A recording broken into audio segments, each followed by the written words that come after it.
Jaha, lienen kuvassa. Tekniikasta haluttaisiin jotakin jorahtaa. Joo, eli tämähän on luonnollisesti Forgessa kirjoitettu tämä systeemi ja nyt tämä purku tapahtuu foorumilla. Joo, purku tapahtuu foorumilla. Ylipäätään musta on ihan hauska testata, että miten hyvin se toimii. Mun mielestä siis tämmöinen debriefi-tyyppinen juttu on aika tärkeä kuitenkin osa peliä. Se on hirveän kiva, että pääsee vähän miettimään, että mitä siinä pelissä tapahtuu ja mitkä oli sille taustavoimat ja näin eteenpäin. Vaikka me ei ihan kaikkea nyt voida purkaa, koska ihan kaikkea ei voi paljastaa. Niin. Ehkä on hinku jossakin vaiheessa pelata se. Niin se kolmososa.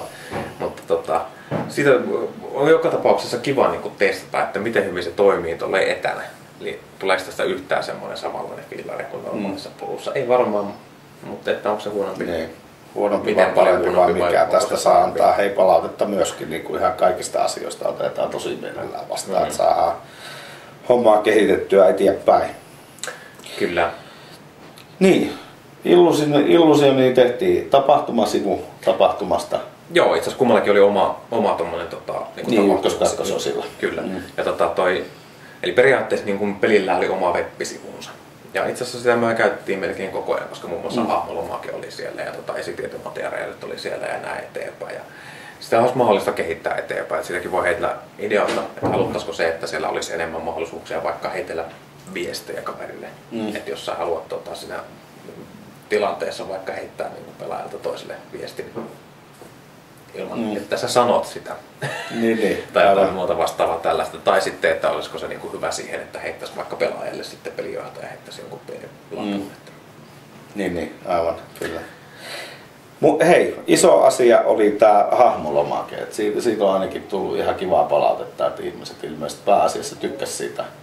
Ja varsinkin kun ajattelee nyt sitä laskentaa ja muuta, että mitä tässä niin kuin on, että tulee paljon niitä tasonnousuja nopeasti niin edelleen, niin tämä on ihan huippu ollut kyllä sitä ajatellen. Onhan tämä siis pelattavissa tämä systeemi ilman muuta kynällä ja paperilla, mutta että niin siis itse asiassa säännöstähän on kirjoitettu alun perin kynällä ja paperilla pelattavaksi ja sitten tuli ajatus siitä, että voitaisiinko me vielä nopeuttaa tätä hommaa sillä, että otettaisiin pädit käyttöön. Kyllä. Ja nopeutti selvästi, auttoi kyllä tosi paljon. Joo, että siis teknisiä ongelmia siinä jonkun verran oli, varsinkin ykköspelissä oli aika paljon ongelmia. Pahoittelut siitä, että koekanineja on jokaisessa, kukaan muu ei myöskään aikaisemmin käyttänyt näitä Illusionin tapahtumia. Että ylipäätään kaikki on tässä ollut ihan uutta.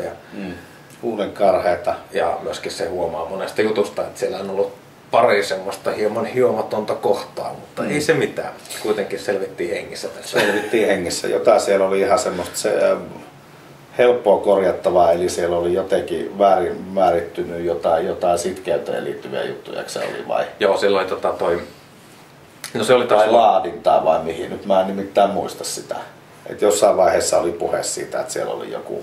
Joo, no, se on tuolla. Se on korjattavissa, joo. Ja semmoinen sitkeyteen liittyy semmoinen homma, että ne on kirjoitettu vähän fiilispohjalta ne, että ja minusta on hyväkin, että siis ne taidot toimii sillä tavalla, että mikä tuntuu järkevältä, niin on se taitoyhdistelmä, niin kuin ominaisuusyhdistelmä, mikä muodostaa sen taidon.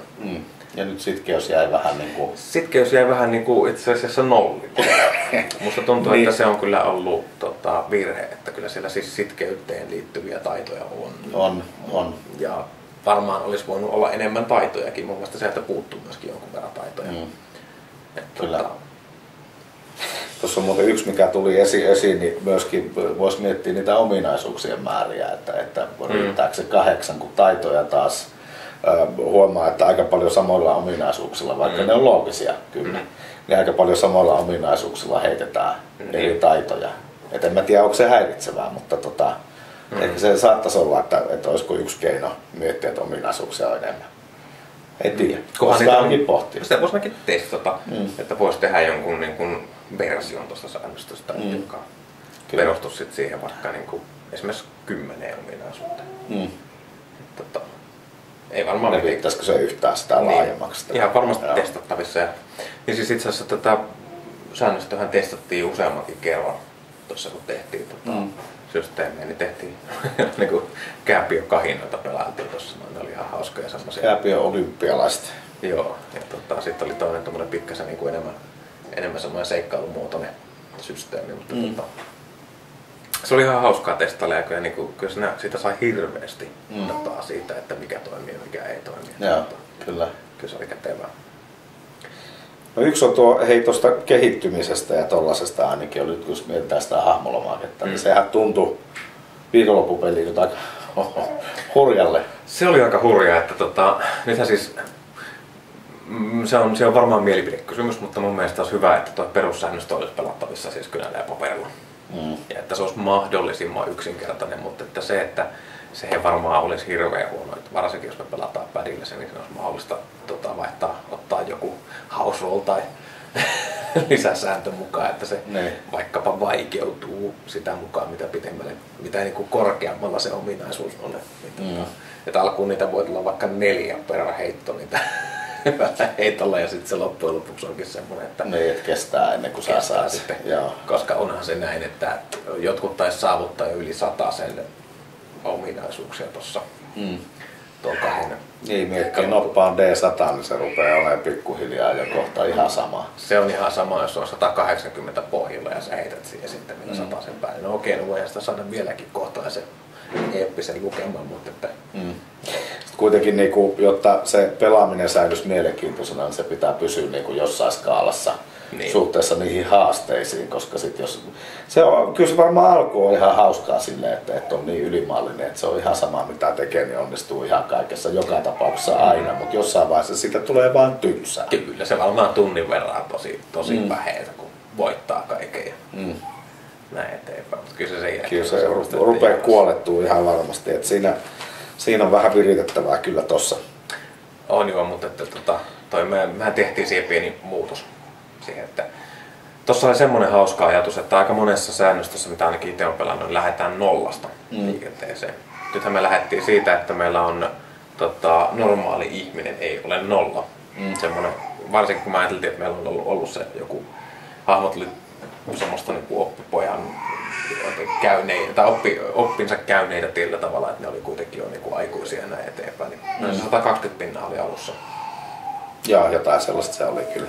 Niin me seuraavaan osaan itse asiassa tehtiin niin, että me oli 160 pinnaa sitten ja toisekseen skaalattiin vaikeuksia selkeästi. Mutta siitä huolimatta oli niin korkealla jo osa hahmoista niissä jutuissa, että ei siinä ollut enää mitään tolkkua.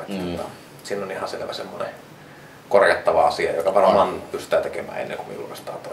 Kyllä, varmasti näin. Hei, tuosta seurantatyökalusta, pitäisikö siitä jotain? Siis oli jo aikaisemmassa klipissä oli puhetta siitä, että meillä oli tämä Google Docsin sheetit käytössä ja sitten me ei oikein pystytty seuraamaan sitä sitten kuitenkaan. Niin, se on oikeastaan semmoinen niin kuin pallonheitto sinne teille päin, että miten me oltaisiin saatu siitä hyvä. Että siinä ei loppujen lopuksi tarvita. Pitäisi pystyä ryhmien seuraamaan toisiaan.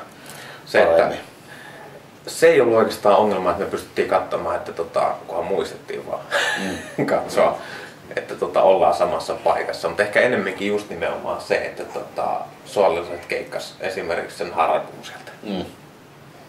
Kyllä. Meillä oli kyllä kolumni siihen, mihin me kirjoitettiin sen, mutta se ei ole hirveän helppo huomata, että hetkinen, että täällä on tapahtunut jotain tällaista juttua, joka pitää ottaa huomioon heti, kun mä menen tänne. Joo, totta. Perusideana se siitti oli kyllä, siis kaikessa yksinkertaisuudessaan musta niin ihan hyväkin idea, että kyllä sillä jollain lailla pystyi seuraamaan, mutta se vaan vaati itsellä sen, että mitä Lepäälle tuli idea tässä klipin ulkopuolella, jos se olisi joku yksinkertainen ping esimerkiksi äänimerkillä tai millä tahansa, että tulee tapahtuma, tulee muutos sinne, että auttaisiko tämmöinen, voi olla, että auttaisi. Dataa ulos lukee mulla täällä paperissa. Joo, sitä siis tää tuli jo eka pelin jälkeen tuli heitto semmonen, että mitäpä jos se lomake tallentaisi kaikki heitot. Ja jos se kaikki periaatteessa ensinnäkin sitähän me saataisiin tietoa se, että mitä ominaisuuksia on käytetty, mitä taitoja on käytetty ja kuinka paljon noppaa on vaikuttanut niihin ja kuinka paljon on vaikuttanut taas sitten toi pojalla olevat pisteet. Ja sitten se olisi niinku hirveän kiva lähteä katsomaan, että niin kuin meneekö hahmot oikeaan suuntaan. Siis se, että jos sulla on semmoinen hirveä brutaali mörssäri, niin kai sen pitäisi tietyllä tavalla niin kuin niiden fyysistä ominaisuutta niin kuitenkin jyllätä siinä pääasiallisesti. Jos on sitten tilanne on se, että sulla on hirveä brutaali mörssäri ja se loppujen lopuksi älykkyys on 158 siinä lopussa, niin onhan se vähän ehkä jotain on mennyt pieleen. Joo, joku ei ihan toimi niin kuin pitäisi. Se olisi tosi kiva ja se voisi olla itse asiassa pelaajallekin aika hauska myöhemmin vähän seuraa, että mitä on tapahtunut. Kyllä.